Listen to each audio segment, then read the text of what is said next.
Regina Birner is a political science-oriented agricultural economist. She holds the chair for social and institutional change in agricultural development at the University of Hohenheim, near Stuttgart. She was a senior research fellow at IFPRI, the International Food Policy Research Institute, until a year ago, a good year ago, where she was leading the governance research program, that focused on issues such as decentralization, institutions around agriculture, and the political economy of agricultural policy reform. Regina did her professorial degree, German title is Habilitation, in the field of devolution and collaborative governance in natural resource management. That focused on Romania and a few other places. Is that right? Indonesia, Thailand, and Vietnam. Okay. Southeast Asia. Yeah, Southeast Asia. She got a PhD in good old Göttingen, and Regina is very active in looking at the practical side of governance issues with a strong theoretical concept. One of her more recent practical engagement was in evaluating the policy research programs of FAO, the Food and Agriculture Organization. Maybe a few of these findings could sneak into this lecture as well. Today the lecture is on governance challenges as risk for agricultural development.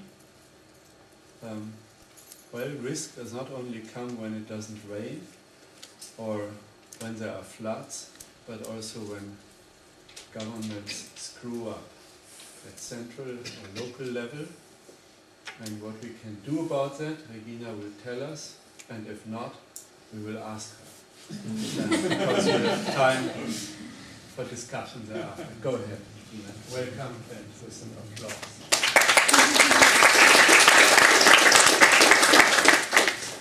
Thank you very much, Joachim, for the friendly introduction and also for the invitation. It is really a great pleasure to be here at ZEF in this lecture series and talk about governance challenges as a risk for agricultural development. Kofi Annan said that good governance is perhaps the single most important factor in eradicating poverty and promoting development. And the point that I want to make here is that this is especially true for agricultural development.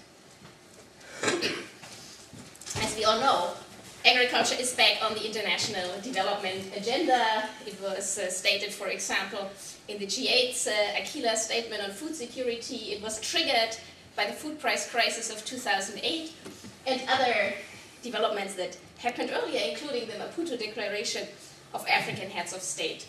So after many years of neglect, there is now an increased commitment of governments as well as donor agencies to invest in agriculture. The point that I want to make here is that we need to overcome the governance challenges, the risks that are caused by governance failures to agriculture, because otherwise the world will turn its back again on agriculture as it did in the past, because they just consider that as such a difficult sector. What I would like to address in this talk here are three questions. First, what types of governance challenges are involved in agricultural development? The second question is, why do they occur? And why do they constitute a risk? And then I would like to use a case study from Uganda to discuss the question, how can we actually assess, in a very practical way, the governance risks in agricultural programs? Let me give you some examples of the governance challenges in agriculture. This is from a study we did while I was still at IFPRI in northern Ghana. It was a study on small reservoirs, and small reservoirs are a big hope for sustainable development in Africa. ZEF actually has also worked intensively on this topic in this region. But if you look, then many of these small reservoirs just do not work. And we found that it was corruption in infrastructure provision that was a main reason why quite considerable investment in this area actually failed. Here we did a survey of these reservoirs. You see them here by age group.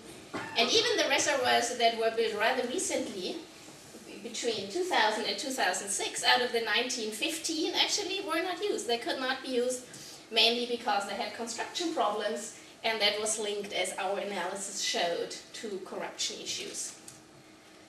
Another example, the World Bank invests hundreds of millions of US dollars in irrigation development, which includes both infrastructure, lining of canals, for example, to use water, increase water use efficiency, and in institutional changes, managing irrigation systems by water user associations.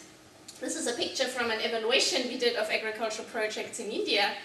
And what you see here is that some farmers break this newly constructed lining, make a little dam, and then just get the water into their own fields. And these are politically well-connected farmers who can just do that even though there is a water user association and even though there's also still an irrigation administration.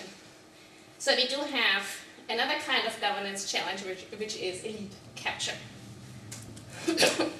Another governance challenge example is agricultural extension in Ghana, certainly a country with overall very good governance.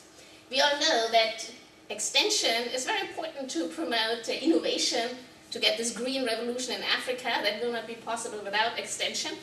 But when we asked in a survey of around 1,000 households, did you actually meet an agricultural extension agent in the past year, we find that around 12% of male farmers did. But in 2 of the 3 regions where we did this study, no female household head has actually ever seen an extension agent in the past year. And female spouses in male-headed households who play a very important role in African agriculture, very few of them had seen one either. So here we have another governance problem which we could describe as absenteeism, extension agents that are still absent from their job, and exclusion along gender lines in this case. And that's not only a problem for agriculture, we also have food security programs that face similar problems. In India, for example, substantial amounts of funding are invested in providing midday meals in schools and preschools, and it's well proven that that has positive impact on nutrition, on school attendance, and so on. But in a study we did on this issue in Bihar, for example, you find that many of these child centers are actually closed. So that was one of these child care centers, and it was run by the wife of an influential politician, and she could just afford not to show up. And it was also well known that the food that was actually supposed to end up in hungry children's stomachs actually ended up in their house. So you have absenteeism and you also have leakages in these programs. So these are very typical governance challenges of agriculture and food security programs. Now, from a theoretical perspective, you can ask, why do we actually have this kind of problems? And for reasons of time, I will not go into detail here. But just a few background considerations. Well, first of all, one reason why we have so many governance challenges in agriculture is because we do have market failure, especially in early phases of agricultural development. There's a classical article by Hans Binswanger and John McIntyre that analyzes the underlying reasons that are linked to the nature of agricultural production. We have high transaction costs in smallholder agriculture. We have information asymmetries. For example, is the advice of an agricultural extension agent effective?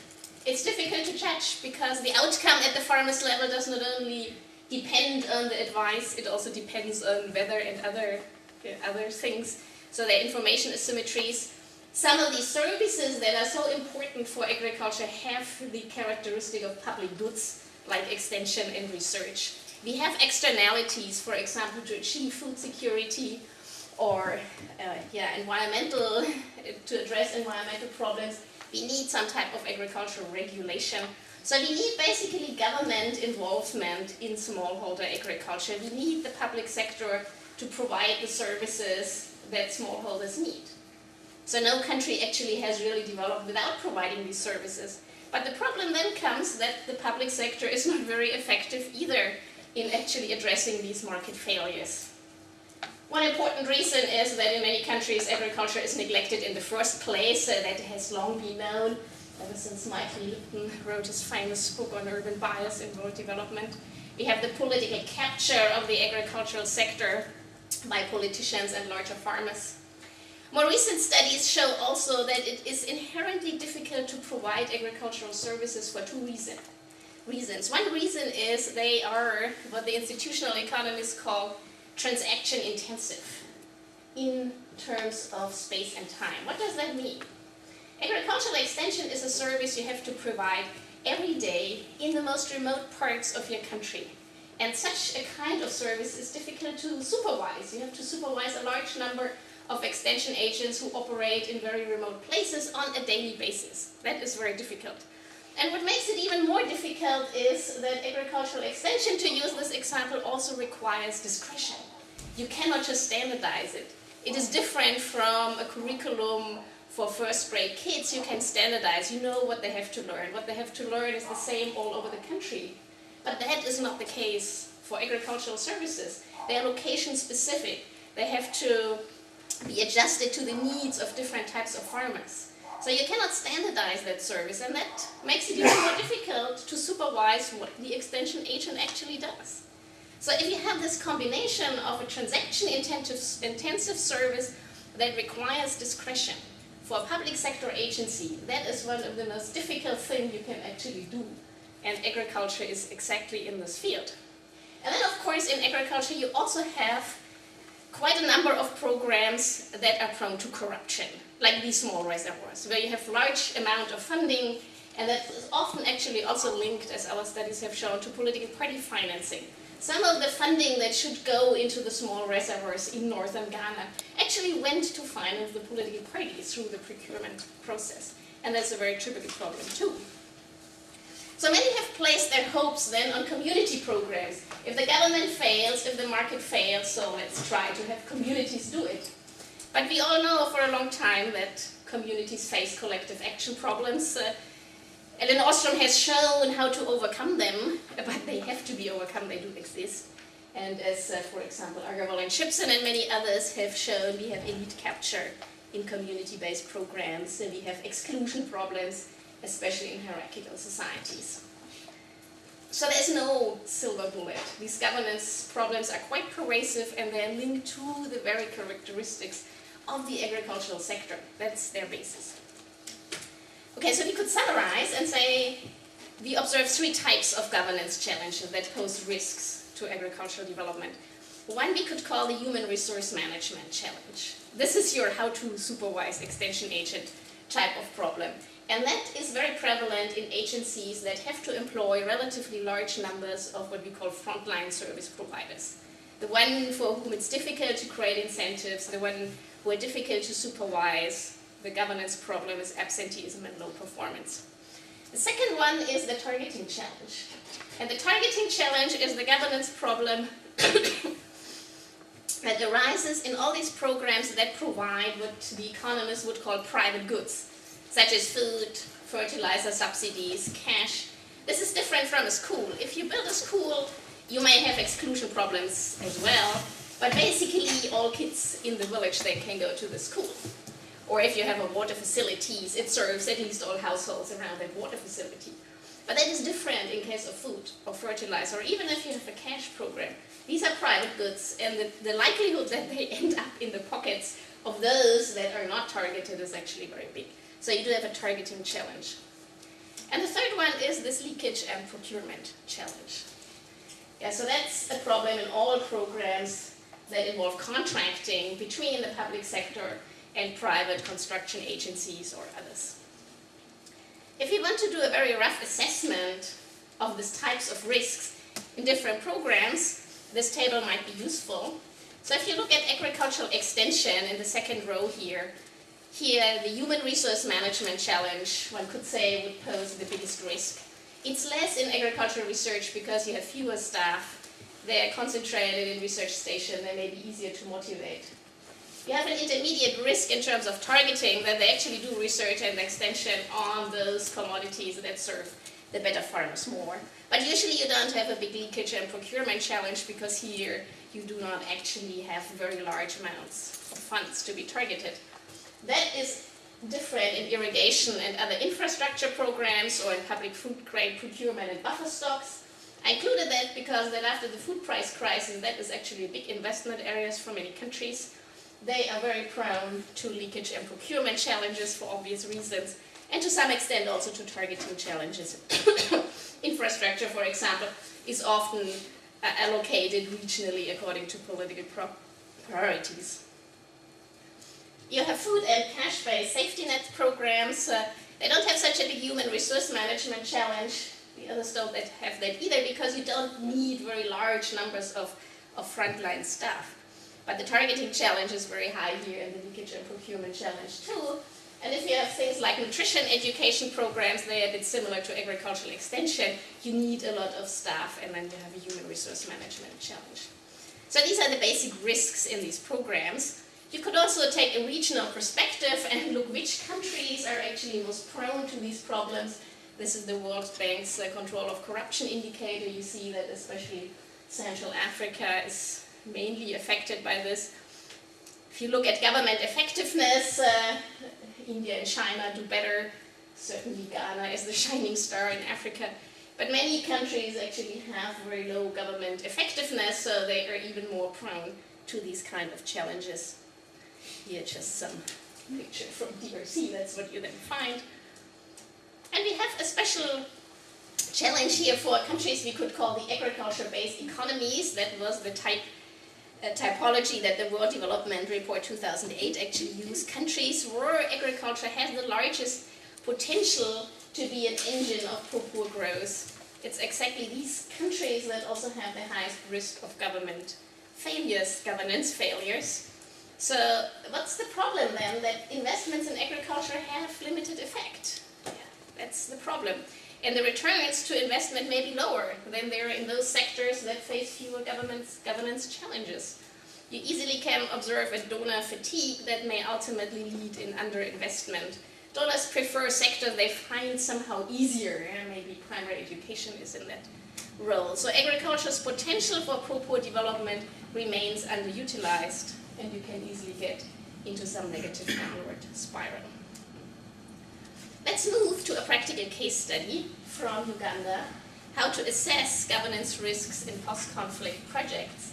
And I choose post-conflict projects here because they in some way even have bigger governance challenges than the other kind of programs. Here is some pictures from northern Uganda. You're probably aware of the situation there. The region was in conflict because of the Lord's Resistance Army for many years. You have all the typical features of this conflict, child soldiers. After 2002, almost the entire population of northern Uganda was living in camps for internally displaced people, IDP camps. You see in the middle, a large share of the population was subject to, they had to leave their homes, they were subject to all kinds of atrocities. After 2006, the situation stabilized. And then the typical post-conflict type of intervention is trying to help farmers rebuild their livelihoods, to try to get seeds and tools into the farmers' hands. To sneak in some insights from the FAO evaluation, that is actually one of the biggest funding areas for FAO programs, is actually exactly that they provide seeds and tools, so to speak, in post-conflict situations. The budget they get for these kind of activities is an order of magnitude higher than the budget they have for anything else they do. So an area that is certainly in terms of funding a very big one. And also to sneak in one of the findings, the governance challenges that are actually to be addressed in this area and are not very well recognized or addressed. Okay, so why are these governance challenges even more pronounced in post-conflict situations? You need to provide access to food, seeds, fertilizer, tools, all these private goods that are subject to elite capture. You have to do it on a large scale. In other development projects, you can concentrate on some pilot sites, see how it works, and then scale up. But not in a post-conflict situation. all people are hungry. So you have to reach the entire population, in this case in northern Uganda, not just a pilot project site, and you have to reach them very fast because it's not something that can wait. And you have to do this in a situation where public sector institutions are often especially weak because of the conflict. Often they are absent. They were not absent in northern Uganda, but they are absent in many parts of other conflict countries like Somalia, for example, or some parts of DR Congo. And another problem is that we already have problems of elite capture and social exclusion, but in a post-conflict situation, the social capital that did exist may often have been destroyed or diminished because of the conflict. So it's particularly difficult to run such programs. What we looked at in northern Uganda was at the implementation mechanisms that different agricultural projects use to provide seeds and tools, so to speak, in such a situation. Sorry. Okay, what are these implementation mechanisms? The most typical one would be the procurement of good seeds and tools. In this case, by the way, also draft animals, oxen for plowing, was another investment area here. So the government had restocking programs where they did either district level procurement, that means district government offices would buy animals and distribute them to the farmers, or a national level procurement where the National Ministry of Agriculture would do that. Many NGOs do that actually too. Heifer International, for example, buys animals, distributes them. Or Gold, an Irish NGO, did that. So this is one mechanism that organizations use to get seeds and tools into farmers' hands. Another one is the distribution of agricultural assets through farmers' groups or community-based organizations, the famous community-driven programs. That was done in northern Uganda too. And we looked at programs that had two different channels. One was the funds were still channeled through the public sector system, but farmer groups decided what kind of seeds and tools, so to speak, they want to have. Others actually channeled cash into private bank accounts of user groups and then let them decide what they actually want to buy with this. And then, of course, we also have the famous voucher programs, which are used quite widely in post-conflict situations now. And then there are also cash for work programs, where the idea is give the farmers cash and then let them decide how they get to the seeds and tools. Now, the research project I want to reflect on here was funded by the German Ministry for Economic Cooperation and Development, BMZ. It was implemented with IFPRI, with our colleague Mark Cohen from Oxfam, and also the German Institute for Economic Research. And the goal here was to develop a tool. It was a small-scale project, by the way, $60,000 project. Develop a tool for assessing the governance risks in these post-conflict projects. Project that specifically aimed to help farm families rebuild their agricultural livelihoods. And our approach was to compare these different projects I just have shown you, and we used a qualitative research tool, which is called Process Map, to do this risk assessment. And the idea here is you map this implementation process in very much detail, what are actually all the steps that are involved in bringing seeds and tools to the farmers. And then when you draw this map, then you identify where are actually the entry points for these governance challenges. This is how this tool is used. It was originally developed by a former colleague, who is one of these pictures. You can use it in groups, or you can use it also individually. You can do that in a government's office or with farmers under a tree. What is the idea here? You have a large sheet of paper, and then you have stickers, and first you ask the respondent, now how does this process actually work? Say if it's about distribution of seeds. So what's the first step? Who has to do what? And then you mark the actors. In this case, that was the National Agricultural Advisory Services Program, NAADS, which has private service providers. Their first step is actually that they facilitate group formation. So you draw a line, that's the step of the process, facilitating group formation. The other actors involved are these farmers groups and their chairman. And then you ask, what is the next step? Yeah, and then the next step in this case is that they collect funding, they have some co-financing, that funding goes to the sub-accountant, which is the person actually at the sub-county level who is in charge of fund management. So you do this step by step, yeah, so very detailed. In the end, even if something looks simple, you can get quite detailed map of this.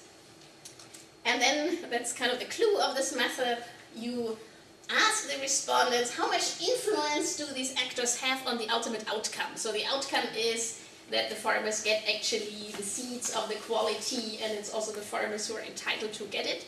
So how much influence on a scale from 1 to 8, or 0 to 8 actually, do these different actors have? And then you use these checkers game pieces to actually visualize that. So in the end you have this map with the different actors and the different steps of the process, and you can use this to discuss with your respondents where they see the problems, why they think some people are more influential than others. That's basically a tool to facilitate the interview process.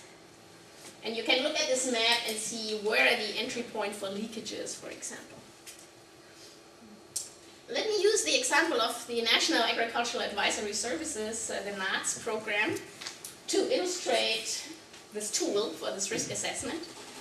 NAADS is not only implemented in northern Uganda, it's actually a national program. It has two features. It has a contracting out of service provision. So the idea how to manage the human resource management challenge here is you give private service providers a contract, because then you can fire them the next year, which is something you cannot actually do if they're public sector staff. And then that's what we were looking here, is you distribute agricultural inputs. That is part of the NAADS system. And that was our focus here in northern Uganda. So we did this mapping. So the first step, as I've already shown, is that private service providers, so these are kind of the hired extension providers, they facilitate group formation, then they collect some funding, so there's this idea you have co-funding, the communities have to pay 10% of the value of the inputs they get to create buy-in. Many programs have that.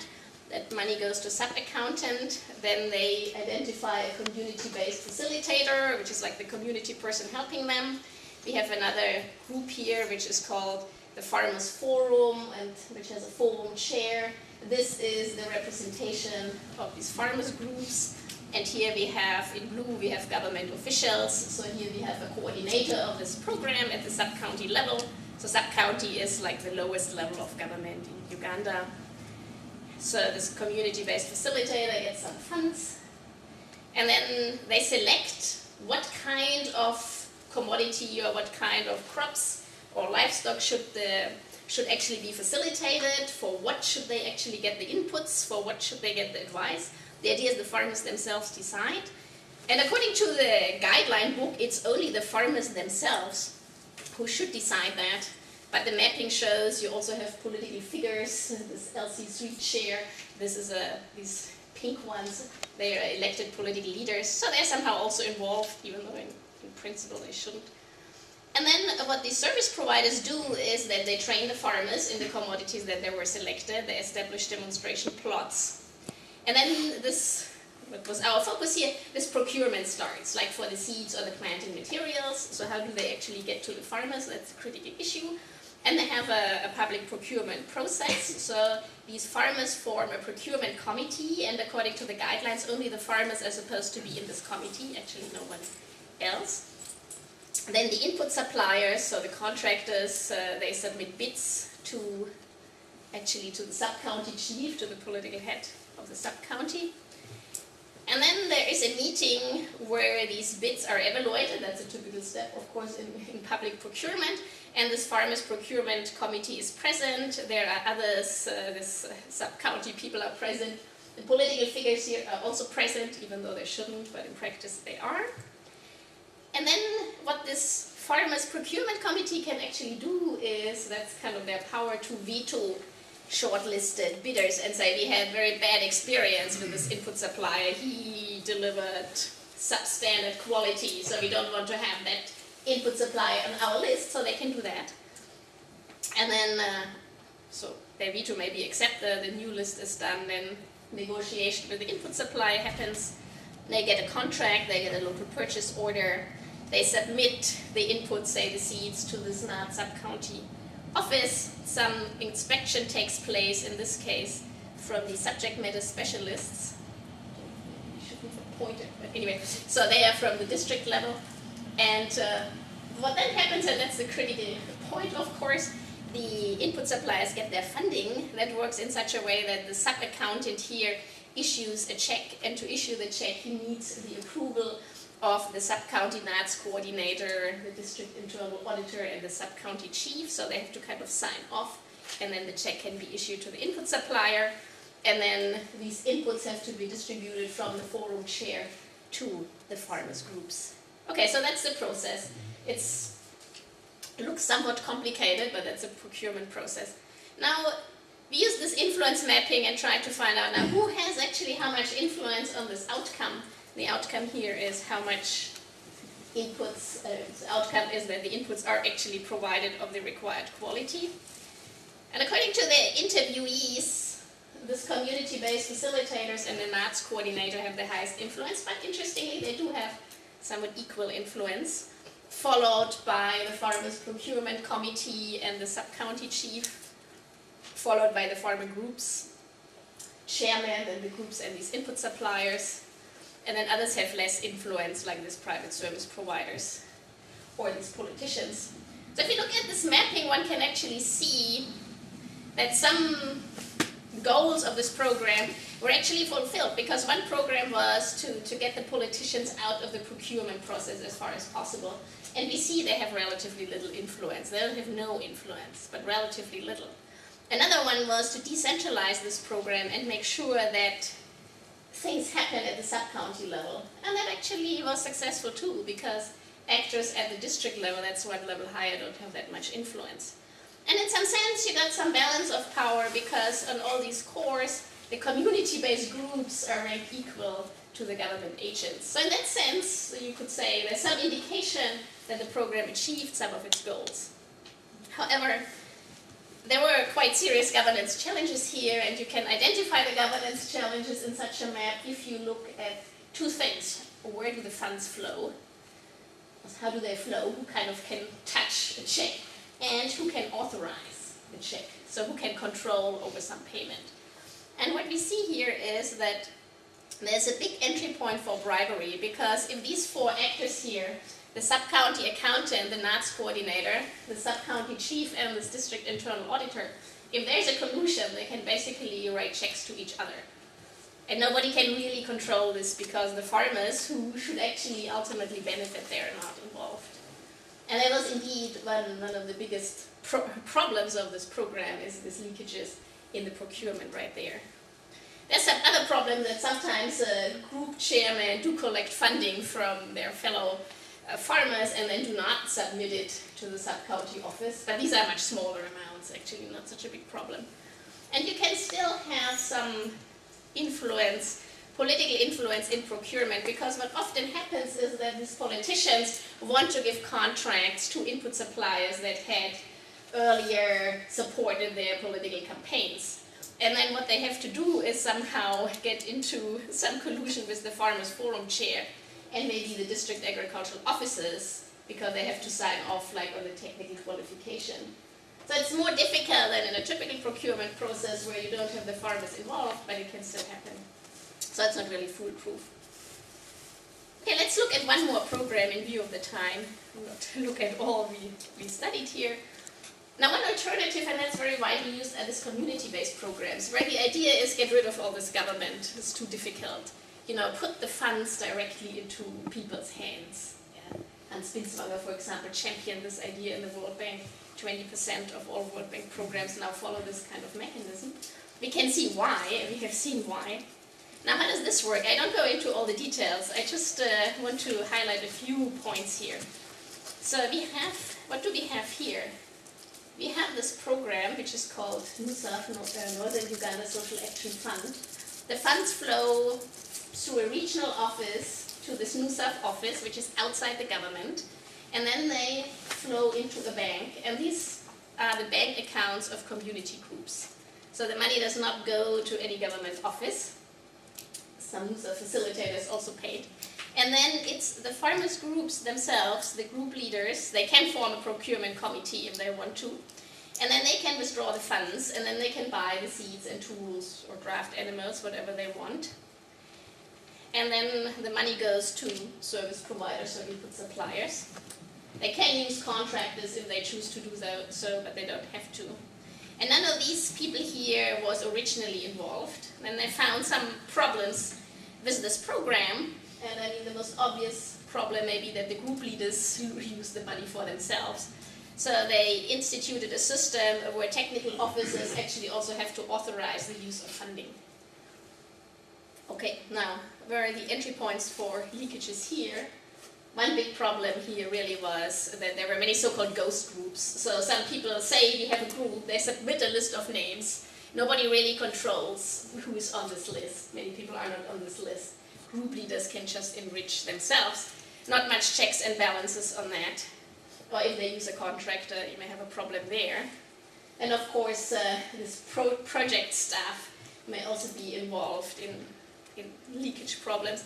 But what really happened after they said, okay, these technical officers have to sign off before these groups can actually purchase any inputs, is that these people then demanded a certain share of the funds, up to 70% actually. And then a lot of money ended up right there. So there is no easy way out. For reasons of time, I will not go into voucher programs. We found voucher programs have many similar problems because vouchers are like cash. And so vouchers can also be used for the wrong purpose. You can have leakage of vouchers just as you have leakage for cash. So I don't go into details here. Let's leave out some of these problems here.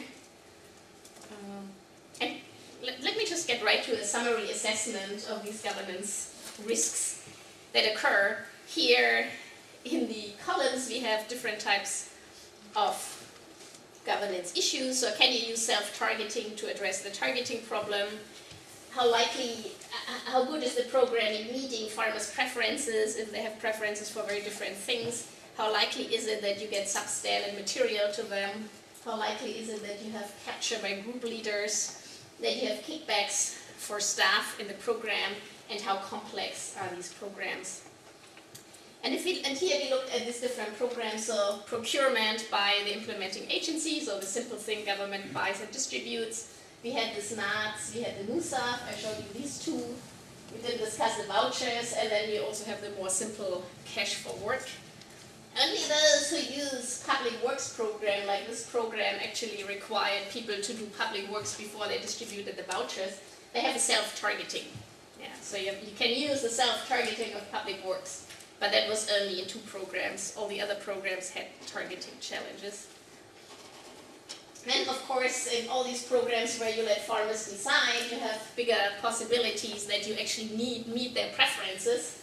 Only if one agency just buys the seeds and distributes them, then you have fewer chances to meet farmers' preferences. If you have this public procurement, the biggest problem is you get substandard material to the farmers because these agents buy substandard material and charge the full price. And you had some of this problem in the NATS program. Also, you don't have the problem if the farmers themselves spend the money because they know what they want to buy. So they don't buy substandard material for themselves. Of course, if you have these group-based approaches, you have this big problem of capture by the group leaders. There's no program that is prone to this challenge that you may have kickback by staff. So everyone who's involved in the administration of the program may always ask, for some share for doing whatever is required to do, and no program is actually proof of that. And then in terms of complexity, the first one at least has the advantage that it's not so complex. All right. So, as I said earlier, there is no silver bullet. Yeah? You can try to address the risks by using different strategies, but each strategy comes at its own risk. So the challenge then becomes really for the program planner, what factors determine which of these approaches may still be better. So it's useful to do an ex-ante assessment. What we found was it's quite important to look at what is the capacity of the implementing agency. Some of the NGOs like Caritas run a voucher program, and they have very high internal accountability mechanisms. So they can run that program well.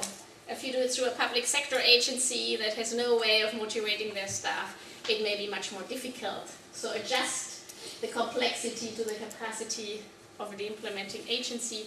How important is it to address farmers' needs, how easy it is for the farmers themselves to judge the quality of inputs. These would all be criteria to design and to decide what kind of approach to use.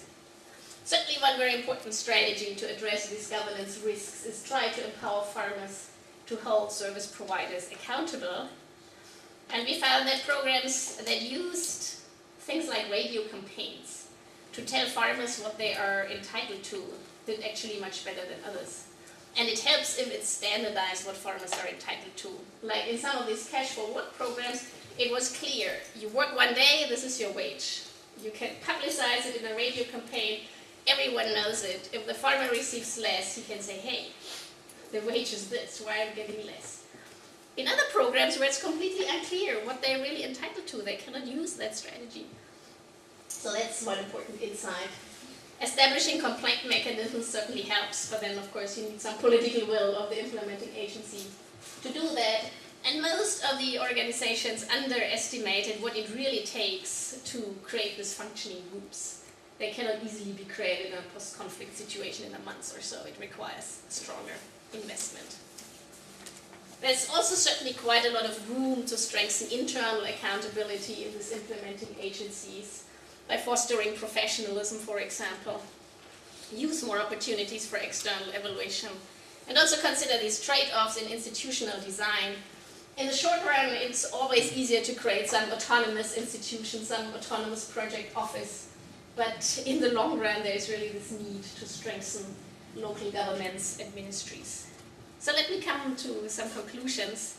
I hope I have shown that governance challenges do pose a major risk for agricultural development, that they arise from the very characteristics of the agricultural sector, and that they are especially prevalent in low-income agriculture-based economies, exactly those economies that need agricultural development the most, and that they constitute a particular threat to agriculture programs in post-emergency situations.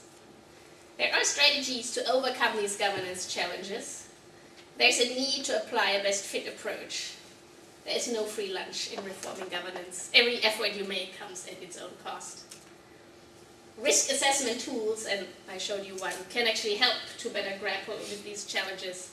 But ultimately, these programs have to rely on experimentation and learning. Thank you.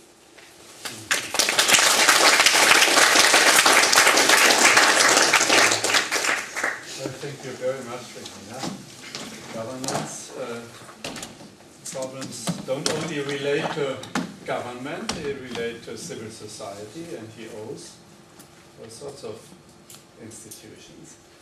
I'd like to call on Fabrice Renaud now, from UNU. Fabrice, your discussion opening, please. And then we open the discussion.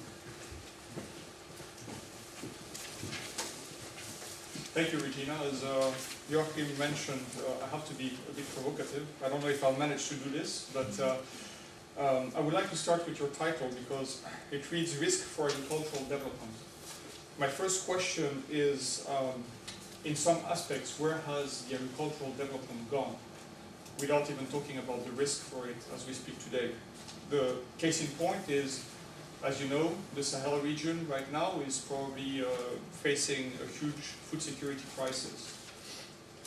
One wants to say, perhaps, yet again, this is not new. This is a recurrent problem for decades now. And basically the questions that go begging in my mind are, why do we still have a lack of investment in the agricultural sector, particularly in countries where you have rightly pointed out are heavily dependent on the agricultural sector. More than 70% of the population, for example, just in Africa, is still relying on rural livelihoods. We have been talking about concepts of sustainable development for decades now.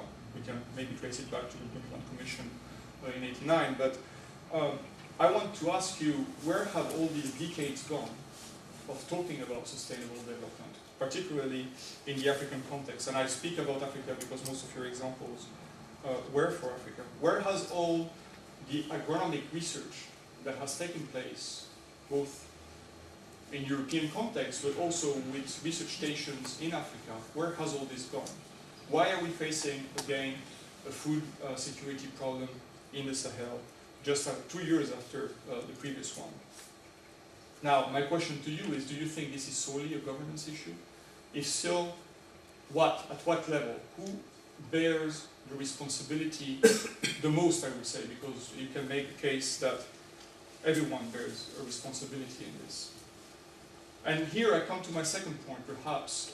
One thing that I've missed maybe from your presentation is the role of donor countries in all this chain. You have put an emphasis, I think, at the national level and local level in your projects, but where is the responsibility in this whole development concept of international donor agencies?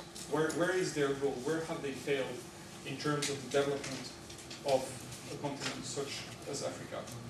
Now, you mentioned 3 types of governance challenges linked to human resources in terms of management, particularly linked to extension services, targeting challenges, and leakage and procurement challenges. You've given a few examples for each of them, but I would like to know perhaps from you what we really need to do to fill these gaps in terms of addressing these 3 types of governance challenges, away perhaps from a specific project context, like the one you gave and illustrated with very nicely. For example, I mean, I work with extension agents all over the world, and the biggest problem that I think is linked to their role is the fact that they are paid very poorly. So where is their incentive to help others? They are going to try to be doing things for themselves to sustain their own livelihood because the salaries they would get from government agencies are ridiculous. You also mentioned that investments in agriculture are seen to have very limited effects. The first question is why? In some other regions of the world, investments in agriculture seem to have alleviated poverty. Some cases in Southeast Asia, not as a panacea solution, there is poverty there also, of course, but in Latin America also. And if this is the perception, then aren't some regions completely doomed? I mean, if this is the diagnosis, that investments in agriculture don't pay off, then basically whatever we say, whatever we do, is never going to move things forward, particularly in the context of development. So maybe a provocating question is, from your perspective, is Africa doomed from this diagnostic? Now, when we talk about governance, and I come back to the fact that perhaps we have missed years of sustainable development, and we're maybe trying to repackage this these days in terms of climate change adaptation or the so-called green economy. Where do you see we can make improvements in governance at all levels when we do this repackaging? Maybe you don't agree that it's repackaged, but I think it is when you see some of the climate change adaptation programs that are proposed in the National Action Programs for Adaptation, the NAPAs. Basically, these are development programs that have been put on the table 20 to 30 years ago, such as improve access to water resources, etc., etc.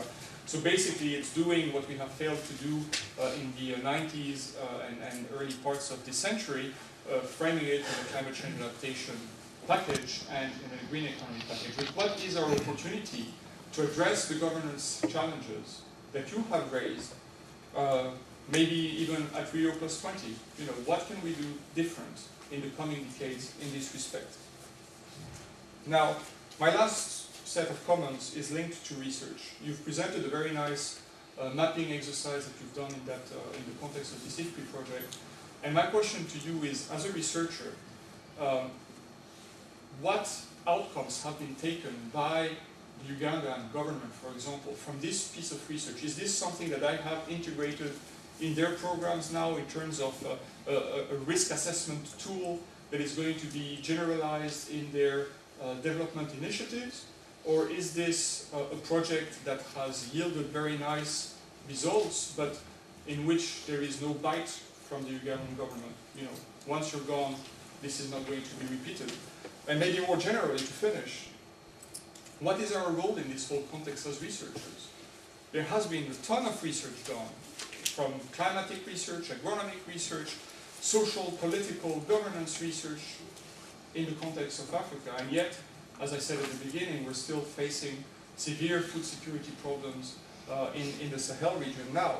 So how can we link better our research outcomes to the policy level? Is there still hope to do this? Is there a mechanism by which we can not transfer but work in coordination with policymakers so that everything that we draw, your research, our research at ZEF or at UNEHS, has a medium-term to long-term impact with policymakers so that this knowledge is taken up to improve the livelihoods of, in particular, but not only, rural communities in Africa and elsewhere? Is there really a chance to bridge this gap? We've been talking about this for ages also. This is nothing new. But what can we do, from your perspective, to change these governance issues? Thank you.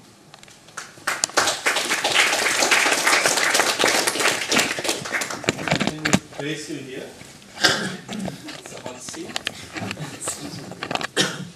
And stimulating. Well, hands up. Go ahead, please. And introduce yourself to Regina. My name is Tamer Afifi. I'm working at United Nations University, so I'm very close to ZEF. Thank you very much for the great presentation. Really excellent. Gave us so many insights into your work. I just have a question, actually. I was thinking of it the whole time, and I might pick up on Fabrice's comments. I see that maybe the farmers do not really have a technical problem. It seems that they're working in a nice way, so this seems to be fine. But then I think everything is turning around corruption at the end of the day. So corruption is a very important variable that influences the whole process with regards to governance, and the control of corruption seems to be not that strong as an index. So the question is, to what extent can education do something? Because, for example, I'm coming from a developing country, so I know that once you are part of the corruption system, it's a culture. Corruption is a culture, right? So once you are part of the system, you have to be corrupt in a way or another. So what about the new generations? And since Fabrice was saying that there has been discussions, decades and decades about these issues, so how about pumping really good education for the new generations that might not have good fruits maybe in the next 10 years, but in the long run it might be more sustainable, to see how to be contra corruption? Because if you have corruption and you have so many schemes that come from outside and from inside, then still you cannot solve the problem. So, thank you. My name is János Bogardi. I'm the Global Water System Project Executive Officer here in ZEF. In the beginning of your lecture, you said the sentence that the world would not forget, neglect again agriculture. My question is, why the first neglect happened at all? Are we, or are the development planners are one-dimensional minded, that only urban development counted for 3 decades?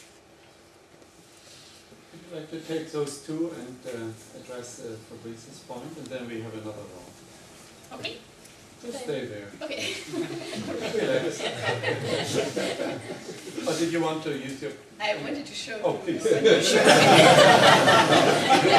You move wherever you want. It's a free place. I wanted to show a slide on the last. I was a member of the co-author team of this World Development Report 2008, Agriculture for Development. And there we analyzed the funding to agriculture. And it was pretty high. I didn't bring that slide. It was pretty high in the 1970s, also in Africa. And then it declined. It declined to less than a quarter of what it had been. And the decline in Africa was stronger than elsewhere. And what we found, I mean, that World Development Report was 2008. And the World Bank had, the earlier one they did on agriculture was 1982. And we found that many of the things we were saying in 2008, the World Bank had already said in 1982. Many of the basic, factors that are important for agricultural development have been very well known. But it was our conclusion that governance problems were one of the major reasons why the world turned its back on this sector. It was considered to be too difficult.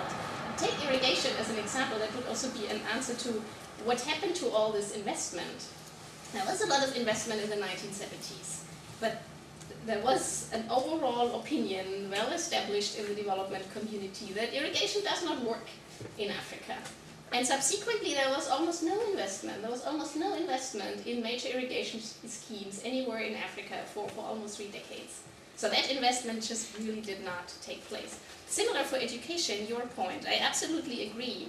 I think this idea to foster professionalism can go a very long way. Just as an example from this Uganda project, we found one case where in this procurement substandard material, goats were delivered. They were supposed to be crossbred goats, and they were local goats. And they kind of put a lot of pressure on the veterinary officer to sign off that these are crossbred goats. But he said, no, it's against my professional standards. I'm not going to sign off on this. If you want to fire me, you fire me. And he stood his ground because of his professional ethics. He had signed this code of ethics that veterinarians have. And he was standing by it, even under political pressure. And if we had more, of these professionals in the system, that would go a long way. That doesn't rule out this payment issue. I think that's a very serious issue, that they're underpaid and therefore it's difficult. But even within the given payment, one could often do actually much more. Like we had this workshop and extension in Pakistan, and we were told 90% of all extension officers retire in the same grade in which they were hired. I mean, even the little opportunities you could have through merit-based promotion and having different grades were actually not used. So, I mean, certainly that there are lots of problems in public sector reform, but even the opportunities that do exist are actually often not used. And they're often also not used because the donor agency also have given up on that agenda. All they do is create parallel agencies because that's kind of easier. But what happens to the rest of the system? So I think there's certainly need for much more investment there. Okay, there's maybe just one more point on this. Why does this neglect happen at all?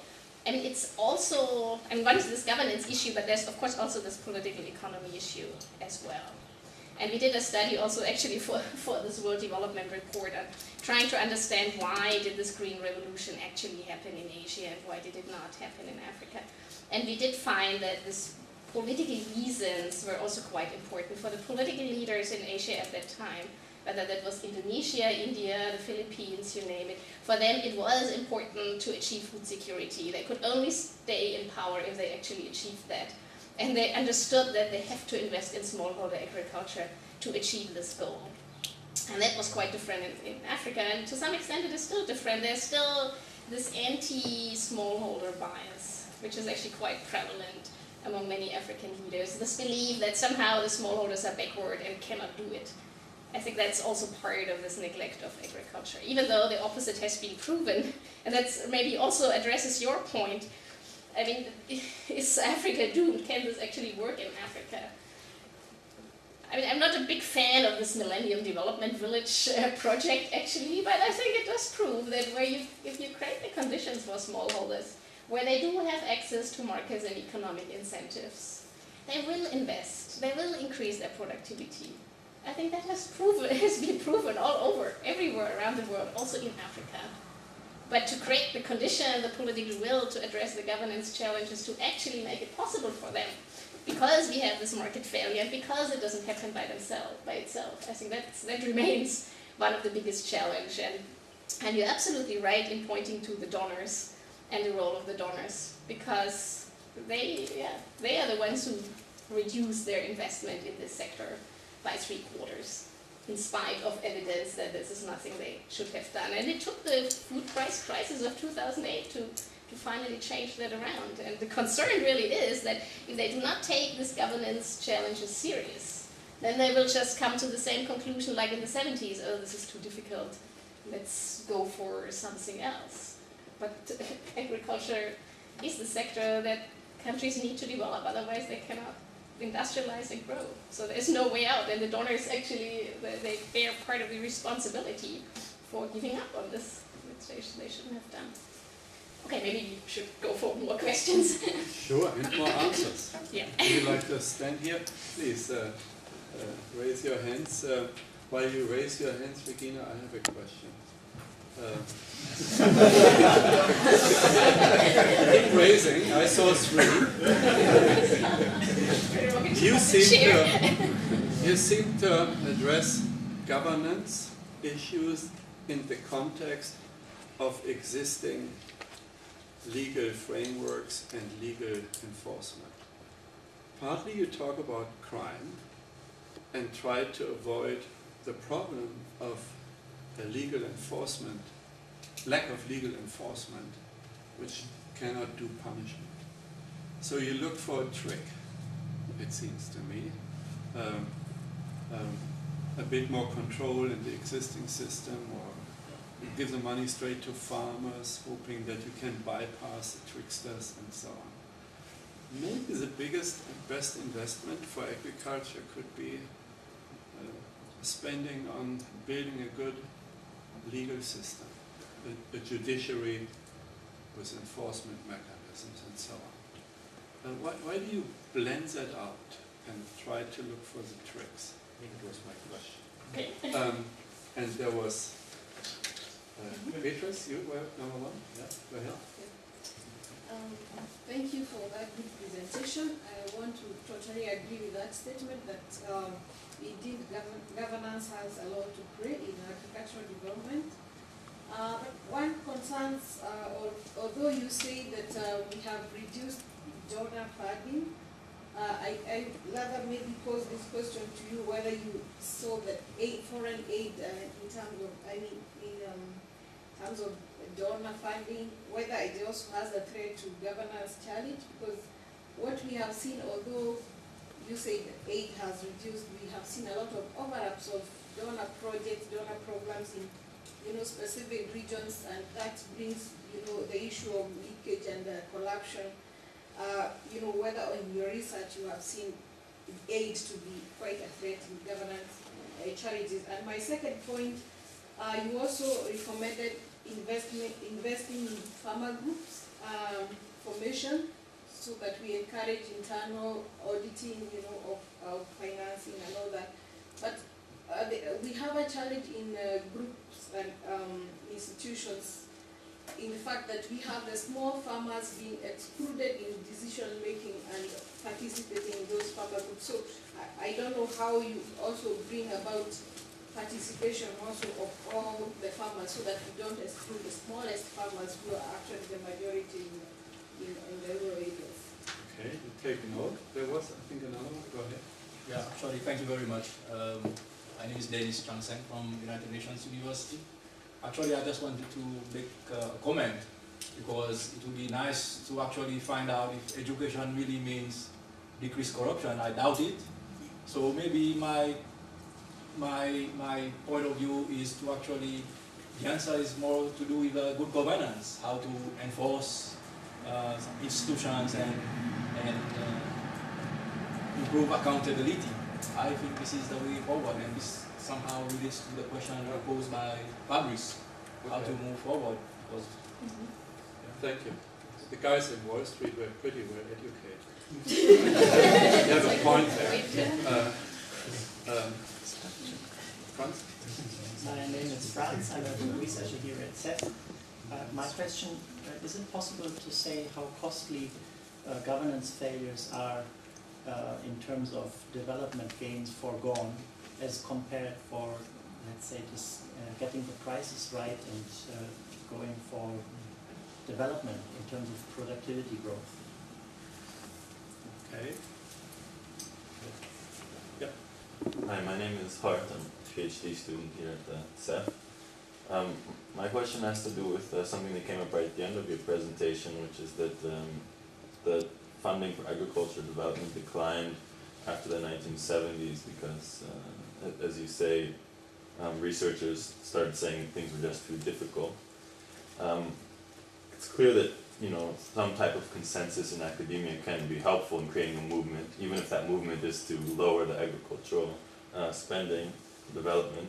But now you also have another type of disharmony, which is that academics are not anymore very aligned in necessarily what model of agricultural development they should follow.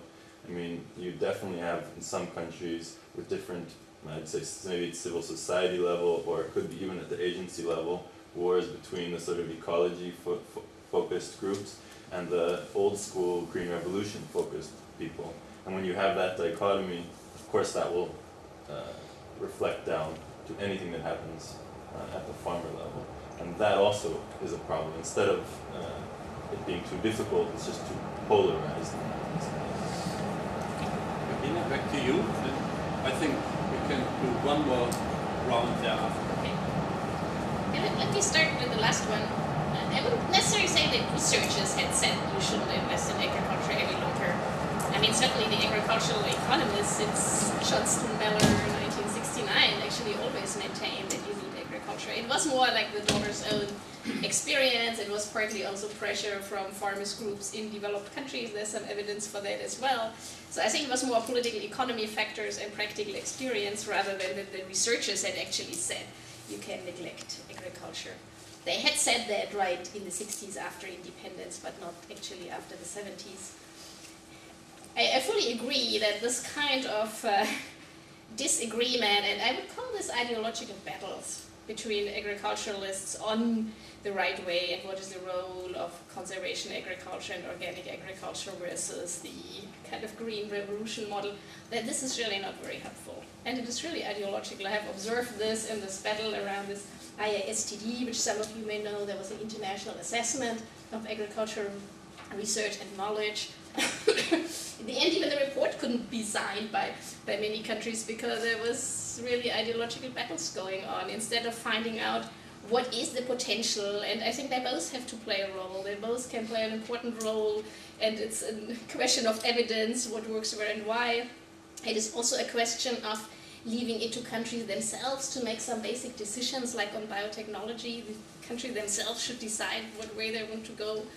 And I think that's really, in terms of for the research community, I fully agree. I think they should do a much better job on that, get out of this ideological battles and help countries do what they actually want to achieve. I think that would be more helpful. On yeah, how costly is it, this kind of, the corruption? There are certainly researchers who deal with this topic mostly at a macro level. So what they calculate is like the reduction in overall growth of this. The researchers who develop this aggregate governance indicators are Art Cray and Danny Kaufman and so on.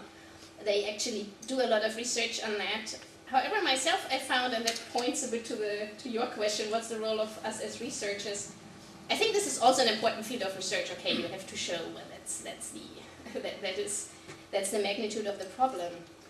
But the kind of research that I was also promoting when I was at IFPRI is, many leaders actually have this insight, we have to do something against it. But what is it you can actually do? I think this type of research that tries to figure out what is it you can actually do, what helps. I think that's a role that researchers could play. That motivated this type of research, which is at a very applied level. But it's really motivated, if you want to do better, then what is it? Where are the entry points? Where can you go? And certainly we haven't done enough yet, because that was kind of the beginning of this assessment tool to promote it in the ministry, even though we did have workshops with the ministries. We tried to, we also had workshops with the World Bank, the NUSAF, and the people running these programs, and they were actually quite interested. And I do think they did take some of the insights in the design, both for NATS and NUSAF, of their next round. So I think one can get these insights into these institutions. We can certainly do a better job. One thing I find very important is to involve, and that also links back actually to education, like the researchers from developing countries themselves, who themselves will be maybe leaders in this program, to make them familiar with these tools. And I'm sure that ZEF has such an agenda too, they're bringing the people and then working with them together. So I think that's very important. On this education, of course the people in Wall Street, they were all very educated, but I think what I tried to emphasize before is this education coming along with a professional ethics. And the economist, I think, is pretty much the only profession that does not have that. I think there was some debate recently whether economists should also develop a code of conduct, because veterinarians have that, engineers have that, many other professions have that. I think we should have that too. And that doesn't solve all the problems. We need to address the institutional problems at the same time. But I do think that this idea of professionalism does help. At least I think we have evidence from that in practice. Okay, then let's come back to is donor funding also a threat? Yeah, of course, it actually is. There are some African voices, like debt aid to go as far as saying abolish all the aid, because it is too difficult. I wouldn't go that far, because I think alternative finance mechanisms are really not available to the same extent. And some of these, especially the infrastructure, the investment in research, needs funding. So I think just cutting down the funding and hoping that other mechanisms will develop, I don't think that is possible. But the donors also, I think, need to do more to address these kind of challenges. One approach which I personally think is very important is to create more accountability for the donor fundings. There was an initiative of parliamentarians from all over the world who wanted that parliaments also have to sign off on World Bank funding, because that is actually also loans that they have to pay back. The World Bank actually did not agree with that, but these would be mechanisms that would also create more accountability for donor fundings, and the parliamentarians, for example, were involved. So I think there are certainly strategies to do. And in the group formation, I agree. I mean, communities can also fail. That was one of my slides. You may have failures in all areas, but you have potential in all areas too. And one of the insights I really got from studying governance at IFPRI for 6 years is really that, just like the founding fathers of the American Constitution said, it's a matter of checks and balances. Yeah, you have to use the potential of each of these sectors, the communities, the public sector, and the market. Try to combine their potentials. But you need these checks and balances. So if you have community groups, you cannot leave everything to the communities. You need some checks and balances for them as well. What that is, what works in a particular situation, some try quota, that may work. They may try other strategies. Not so easy to find out, but you need these checks and balances on each of the three sectors. So I think that is very important too. And then on the legal system, yeah, I didn't say that particularly. I mentioned like external evaluations, strengthen accountability within these implementing agencies. I certainly don't want to say try to circumvent that and then it will be good. And you're right, the legal system is very important here, especially for large-scale infrastructure. I mean, the small dams we talked to irrigation engineers from the US, and they said, you know, the strongest instrument that makes this infrastructure work in the US is that you have legal liability. If the construction company actually builds a reservoir and it doesn't work, there will be a legal case, and then there will be an investigation to find out whether it was actually their fault or not. So creating this judiciary that actually works, I think, should be an integral element of each strategy to improve governance. However, I don't think it's so easy. It's not something you can just do and then it works, because the legal system is subject to the same challenges, and a legal system that's inherently corrupt may be worse than even no legal system. So I think that's again why you need these strategies. So if citizens have right to information, if you use rights-based approaches and they feel they have rights that they can actually claim vis-a-vis the state, I think you need that to make a legal system work.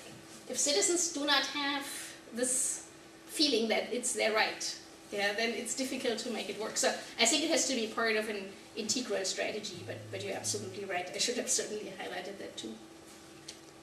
One more round. Please challenge, support, comment our speaker. Go ahead, please. Yeah, my name is Matthias Winiger from University of Bonn. I think what was just discussed at the very end is very interesting, because the way of, or what you mean with development, I understand, is some kind of a flow of ideas and also finances or whatever it is. And in all these flows, wherever it happened, the same in Europe, in the European Union, everyone tries to tap this flow in one way or the other. So the control process is absolutely significant, as it has been mentioned before. There should be consequences if it doesn't work. And you mentioned the case of Pakistan. That's a country I worked for some 20 years. There, as the young gentleman at the very beginning said, corruption is part of the culture. And if it's combined with power, and power is combined with the legal power, then it's really, really very difficult. And my understanding would be the process should become as simple as possible and as transparent as possible. Otherwise, you know, all the flows of ideas, of power, of funds simply disappear and almost never reach where it should reach. So work on simplicity of all the process. Shall we One collect more? some, or? Anyone else? No. Hochmann? No. Hochmann is not here. No. Okay. Sorry to disturb. You don't disturb, no problem. Regina, would you like to take this up? Yeah, no, I absolutely agree. That's why we included complexity as part of our our program here. We didn't evaluate that program, but we found that that was actually one of the most promising one. Was a simple cash for work program in Uganda, implemented by the International Committee of the Red Cross. What they did was they paid farmers to clear up their own fields, a daily wage. And it was pretty simple, straightforward. You know what you get, you can publicize it. And then they paid cash, so you don't have to deal with vouchers, procurement, you don't have to use anything at all. And you create very strong incentives because the farmers have cleared their fields, so most likely they will actually use the cash for these inputs rather than anything else. That was the simplest program. My hypothesis, we didn't evaluate it, but my hypothesis is that would probably work best because it's actually very simple. And I mean, one reason to study the vouchers in detail is that many agencies think it's simple, but our analysis showed it is very, very complex. You shouldn't even try if you don't have really very strong agency. So I do actually agree that simplicity is one of the strategies to use.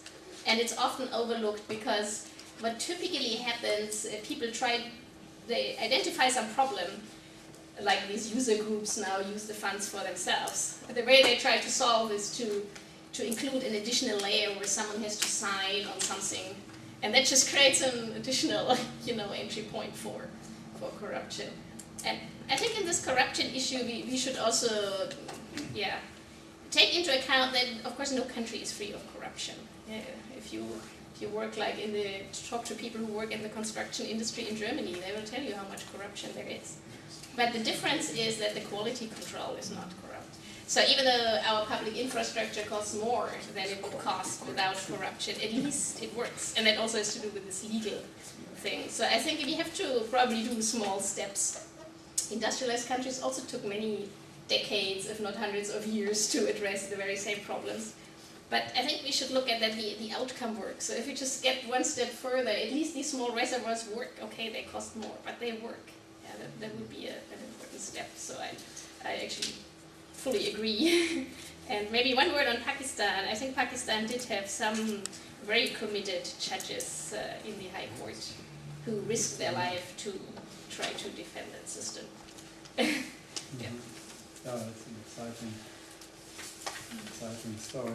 Regina, I would like to close with a few observations, thanking you.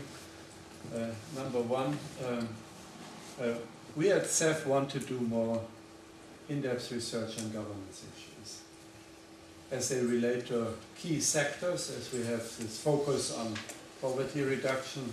Agriculture has to be a sector high on our agenda, and that's why your talk was really very helpful for shaping our thoughts here on governance issues. That you picked also examples, at least one example from a post-conflict zone, again relates to things which we at ZEF are currently very interested in, for obvious reasons. But also German development policy is very interested in that. BMZ has just a couple of weeks ago organized a workshop on these issues, what to do for rural development in contested areas and where all the features which you described are prevalent. A third observation is governance costs money. Industrialized countries spend about 5,000 euros a year on government and the whole infrastructure related to it. Low-income countries, about 50 per capita, both are per capita figures. So you get what you pay for, or not. but how to prioritize if you move up from 50 euros per capita spent on government to 100, 150 or 200. But this ratio of 1 to 100 really matters. What can you expect for 50 euros per person per year from government? Not much. And I think that's so often forgotten when people beat up on corruption, on malperformance, on inefficiency and so on. Efficiency also costs money to spend in the first place. Efficiency in government and in governments. My fourth observation relates to the nice way you opened up the governance debate beyond government. And at the decentralized level, the role of non-governmental organizations who continue, many of which continue to try to escape scrutiny, accountability, standard setting, and get away with it. So standard setting for good governance in the non-governmental sector, I think is pretty important, especially in developing countries. I'm sure there will be lots of questions, and after we have closed this seminar. At this point, I would like to close it and ask you for a round of applause for Regina Birner.